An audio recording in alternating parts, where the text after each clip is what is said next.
给你。小心！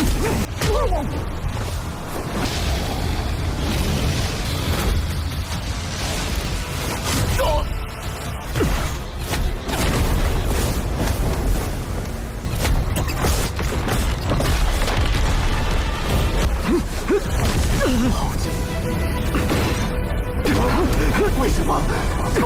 我为你们。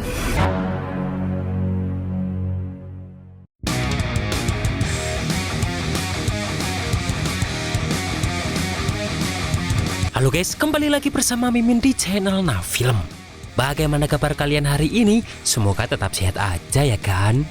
Gak kerasa ya kita udah masuk bulan Desember, yang artinya bulan depan udah ganti tahun guys. Serta juga berarti kalian tambah tua ya guys ya. Dan pada video kali ini, Mimin hadir kembali untuk meneruskan alur cerita Papang Xiao dalam Perfect World episode terbaru, yaitu Perfect World episode 139. Yang mana pada Perfect World episode 139 ini menceritakan Xiao yang bertemu dengan tubuh kedua Yue Chan yang adalah istri Xiao di alam bawah. Serta kita akan melihat 9 naga yang menarik peti perunggu yang pernah muncul di Shrouding the Heavens. Dan seperti apa alur cerita selengkapnya, jangan lupa pancang tombol like dulu jika kalian suka, dan kita langsung saja masuk ke alur ceritanya.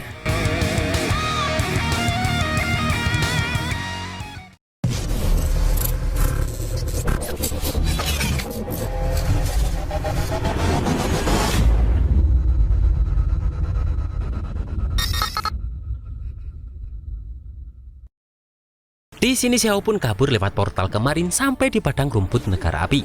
Di sini Xiao pun berjanji, kelak saat dirinya sudah menjadi kaisar alam atas, maka Xiao akan membuat perhitungan keempat klan yang menindasnya kemarin dan tak akan pernah melupakan rasa malu ini. Di sini Xiao pun terus berjalan sampai ke kota Fufeng negara api, yang mana kota ini terlihat kacau balau karena banyak pencurian, penipuan hingga pertarungan jalanan di kota tersebut. 此地好生奇怪。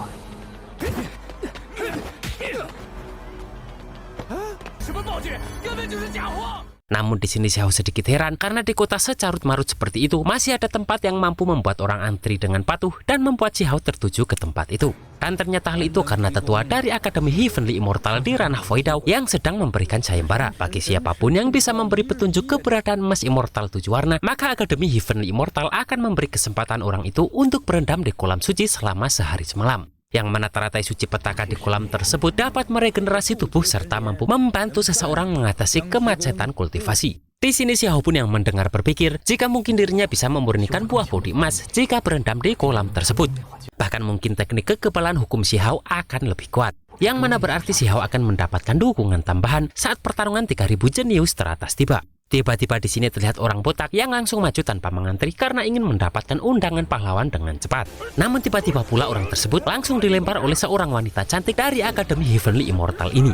Karena bagi wanita itu, siapapun yang ingin mendapatkan undangan pahlawan ini, maka harus mematuhi peraturan akademi.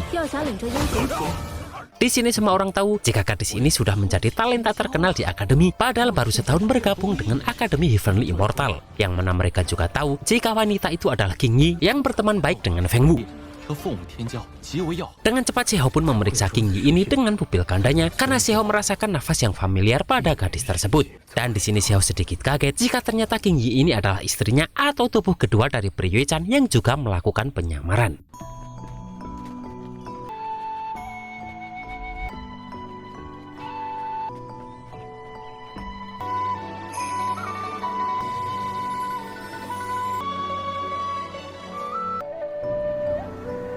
Namun seketika momen flashback Xiao kacau karena antrian di belakangnya masih panjang. Di sini Xiao bingung kenapa King Yi menyamar dan bergabung dengan Akademi Heavenly Immortal, padahal Yue Chan sendiri adalah wanita suci dari sekte Putian. Di sini Xiao sedikit merasakan rasa sakit di hatinya karena mereka harus bertemu tanpa saling mengenal satu sama lain. Dan setelah Xiao sadar jika King Yi ini tak bisa hidup berdampingan dengan tubuh utamanya di sekte Putian, maka Xiao memutuskan untuk seperti tak mengenalnya karena King Yi ini juga mempunyai masalahnya sendiri. Untuk mencari tahu tentang keberadaan emas immortal 7 warna pun, Xiao pun terus terbang jauh. Namun di tengah jalan dia berhenti karena melihat King Yi yang sedang bertemu dengan 3 orang misterius. Yang ternyata 3 orang tersebut sedang berusaha merampas emas immortal 7 warna yang berada di tangan King Yi ini. Namun King Yi ini terlihat menolak hal tersebut karena King Yi baru bisa mendapatkan benda tersebut setelah pertukaran dengan sahabatnya di Akademi Shenya. Dan King Yi tak tahu bagaimana harus menjelaskan kepada akademi jika benda itu diserahkan kepada mereka. Mendengar hal tersebut, orang misterius itu mengancam akan menyebarkan identitas asli King Yi kepada sekte Butian. Di sini King Yi pun seolah-olah tak tahu apa yang dibicarakan orang tersebut. Namun orang itu pun berkata jika sepertinya pengetahuan King Yi hanya omong kosong, padahal kabarnya hanya setahun saja bergabung dengan Akademi Heavenly Immortal, dirinya sudah berhasil menjadi murid inti yang jenius.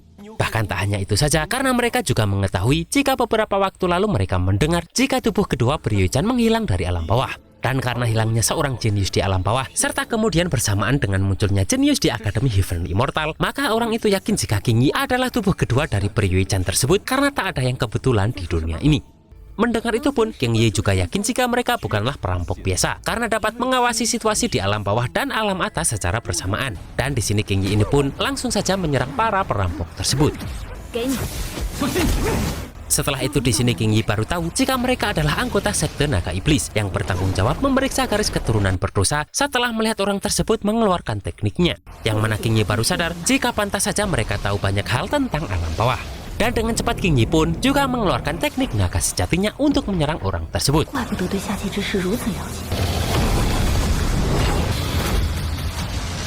Merasa King Yi ini terlalu kuat baginya, di sini orang tersebut berusaha kabur dan berniat memberitahu semua ini kepada sekte Butian.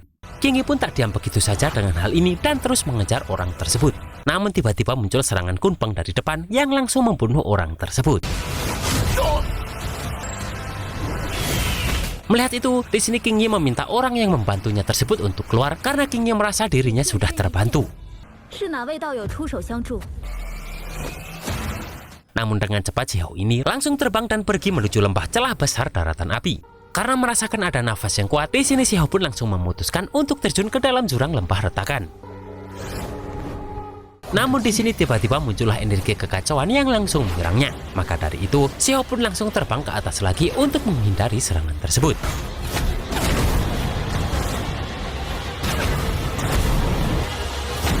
Setelah merasa aman, di sini si Hao pun memeriksa dasar jurang tersebut menggunakan pupil gandanya. Yang mana di sini si Hao melihat bahwa ternyata terdapat istana bawah tanah di dasar sana. Dengan cepat pun si Hao langsung turun lagi dan menyadari bahwa sepertinya ada sesuatu di istana bawah tanah itu. Karena si Hao merasakan nafas Dao yang semakin kuat. Dan dengan cepat pun si Hao langsung meneruskan menuju istana bawah tanah tersebut. Namun semakin si Hao mendekat, di sini serangan terus muncul kembali. Dan meskipun si Hao tahu jika istana ini sudah rusak dimakan waktu, namun si Hao tetap waspada karena sewaktu-waktu istana tersebut bisa terbangun kembali. Di sini pun si Hao langsung memeriksa dengan pupil gandanya lagi dan melihat peti mati perunggu 9 naga yang asal-usulnya sangat misterius. Dan jelas saja dong, kalau peti ini adalah peti yang sama di Donghua Shrouding Heavens. Dengan cepat si Hao pun mendekati peti tersebut dan tersadar jika jangan-jangan peti tersebut adalah sisa-sisa dari naga sejati. Bahkan si Hao juga penasaran makam siapa itu sebenarnya, karena bahkan harus menggunakan tulang naga untuk menarik peti matinya. Juga ada energi kekacauan yang menyambar keluar dengan sangat pesat. Di sini si Hao juga merasakan jika sepertinya ada orang yang akan keluar setelah si Hao mendengar suara menggunakan jiwanya. Tiba-tiba muncul serangan dari peti tersebut yang membuat retakan-retakan dan terus mengeluarkan serangan. Dan di sini si Hao hanya bisa terbang untuk menghindari serangan demi serangan dari retakan tersebut dan kembali ke atas.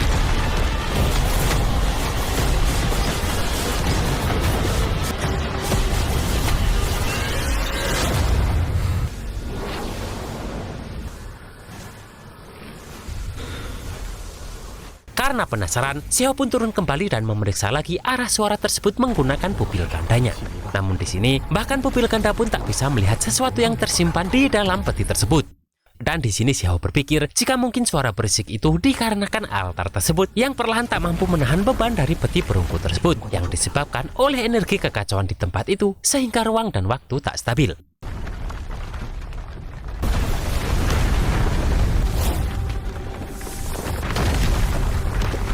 Melihat peti terbuka sedikit, si Hao pun berpikir jika orang di dalam peti tersebut adalah orang yang luar biasa dan mungkin juga ada harta berharga di dalam sana. Dan karena yakin jika mungkin di dalam ada energi kekacauan atau bahkan ada emas immortal 7 warna di dalamnya, si Hao pun tak akan menyia-nyiakan kesempatan tersebut. Namun seketika Xiao terkejut karena peti tersebut ternyata juga kebal terhadap kekuatan hukum setelah Xiao mencoba menyerangnya. Yang mana hal itu membuat Xiao terpaksa harus turun untuk memeriksanya. Namun di sini Xiao langsung tersedot masuk ke dalam peti karena besarnya energi kekacauan di dalam peti tersebut.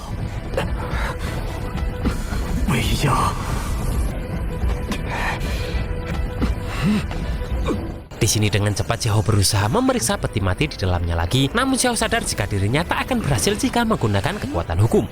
Maka dari itu, di sini Xiao terpaksa harus menggunakan kekuatan fisiknya untuk membuka peti mati tersebut. Namun saat terbuka sedikit, di sini Xiao mendengar suara orang disiksa dalam pertarungan masa lalu dan membuat Xiao merasakan sakit di tubuhnya. Dan peti tersebut kembali menutup saat Xiao mengatakan bahwa Xiao akan memperjuangkan jalan mereka. Setelah tersadar, di sini Xiao kebingungan kenapa dirinya tadi bisa mengatakan hal tersebut. Bahkan Xiao tak tahu di era apa pertarungan tadi terjadi dan juga di mana pertarungan tersebut terjadi. Namun tadi Xiao melihat jika sosok Dewa Willow tampaknya juga berada di antara mereka. Karena masih penasaran, di sini Xiao pun kembali lagi mencoba membuka peti tersebut. Namun untuk kali ini, terlihat Xiao ini sangat kesulitan untuk membukanya. Padahal Xiao sudah menggunakan tombak perang guntur, bahkan kekuatan reinkarnasi untuk mencoba membukanya. Namun tutup peti tersebut tak bergeser sedikit pun, yang mana pada akhirnya Xiao memutuskan untuk meninggalkannya.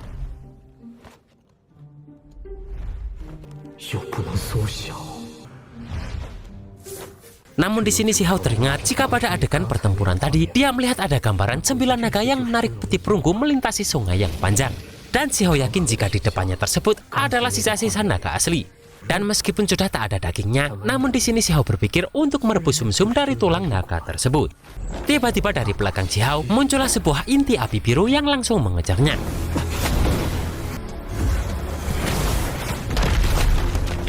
Dan Xiao sangat khawatir jika bahkan orang di ranah dewa sejati akan langsung hancur setelah menyentuh percikan api tersebut. Setelah melihat api tersebut, seketika mampu melelehkan tulang naga itu.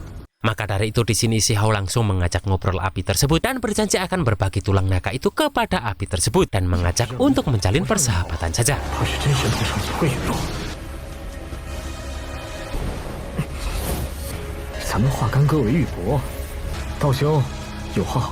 Namun tak sampai di situ saja karena Xiao dikejutkan lagi dengan munculnya api misterius yang datang dari belakang Xiao.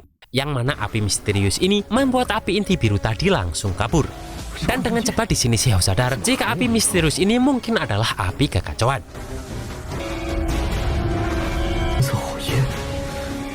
Sementara di tempat lain terlihat dua pemuda yang berniat menjadi murid dari Heavenly Immortal. Namun mereka merasa salah tempat karena tempat yang mereka datangi terlihat sangat sepi dan rusak. Namun di sini mereka ketakutan karena tiba-tiba muncul seorang tua di langit yang mereka kira adalah hantu. Setelah pergi tak lama kemudian mereka datang kembali dengan membawa satu orang lagi dan memberitahu jika tadi ada hantu muncul di tempat ini. Namun orang yang diajak itu tak percaya karena merasa bahwa di depannya hanyalah tempat yang rusak saja. Tak lama kemudian tiba-tiba orang tersebut muncul lagi untuk menyambut mereka bertiga. Di sini pemuda di depan ini terlihat sangat sombong dan menganggap bahwa orang tua itu hanyalah orang gila yang tinggal di daerah itu. Dan kemudian mereka meninggalkan tempat tersebut. Namun orang tua itu terlihat marah karena sikap mereka, padahal dia sudah menawarkan mereka untuk menjadi murid secara baik-baik.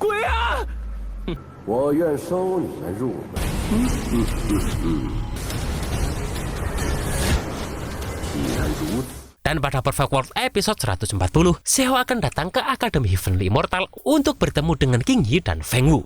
Bahkan Xiao akan mendapatkan sedikit teknik dari akademi tersebut.